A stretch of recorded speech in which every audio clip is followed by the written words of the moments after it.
Monsieur le Président, mes chers collègues, la crise du Covid nous montre à quel point notre économie nationale est fragile lorsque celle-ci n'est pas souveraine, lorsqu'elle est la championne du monde de l'inventivité pour multiplier, diversifier, complexifier les taxes et autres impôts. Ce qui frappe au niveau régional, c'est notre très faible autonomie fiscale, autrement dit, nous ne maîtrisons pas les recettes.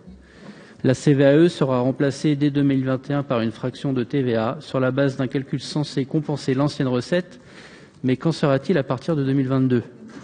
Le deuxième confinement en fin d'année, l'annonce de mesures restrictives, peut-être jusqu'à l'été, vont certainement freiner le rebond attendu en 2021. Et toutes les prévisions convergent pour estimer que le niveau de PIB d'avant-crise ne sera pas retrouvé avant fin 2022, voire début 2023. Le rapport ne peut d'ailleurs que constater cette incertitude au niveau des recettes qui dépendent totalement de la croissance et de la consommation des ménages. Comment ignorer la défaillance d'entreprises et les pertes d'emplois massives à venir ? Comment ignorer les explosions du coût de la santé, non pas liées au Covid, mais au confinement et à la gestion limite criminelle du gouvernement ? Parlons aussi de l'instabilité institutionnelle avec des compétences qui évoluent en permanence.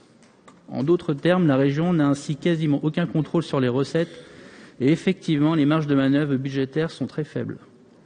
Car en même temps subsiste une rigidité structurelle des dépenses de fonctionnement, comme le personnel, mais aussi tous les engagements contractuels et pluriannuels. Mais nous dénonçons depuis longtemps la dispersion des crédits, l'absence de priorité, la multiplication des subventions qui flirtent avec le clientélisme. Et sur ce point, nous sommes rejoints par le Césaire. Si l'on ne peut pas agir sur les recettes, il faut donc agir sur les dépenses. Sans quoi nous verrons la situation financière de notre région se dégrader. Vous êtes contraints de recourir à l'emprunt dans la logique du coûte que coûte, avec une limite fixée désormais à 9 années pour la capacité de désendettement.